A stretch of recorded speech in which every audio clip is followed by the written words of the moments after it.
Welcome to the Salmon Runs YouTube. Enjoy the video. You need the essentials now. Confirm your OS and app permissions and open the Launcher or Shortcut Manager. Once done, back up your home layout or export shortcuts so you can revert if needed. Next, choose the app and decide the action you want. Open app, open a specific screen, or run a shortcut.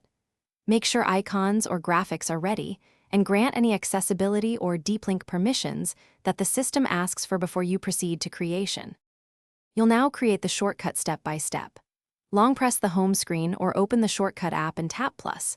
Choose the action type, launch, deep link, intent, or automation. Then configure the target precisely. Set package name, activity, URL scheme, or pass parameters for the action to work.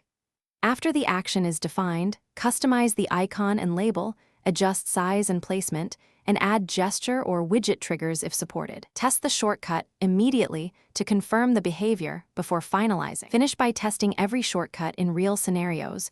Open the target app and verify the correct screen or action runs. Once confirmed, arrange shortcuts into folders or add them to widgets, then back up or sync your layout. If a shortcut fails, first check permissions and accessibility options, then recreate it using the exact package or activity string. Small typos break deep links. If problems persist, view system logs or the shortcut app's debug output, and then repeat creation with corrected values. Thanks for watching. Consider subscribing if we helped you.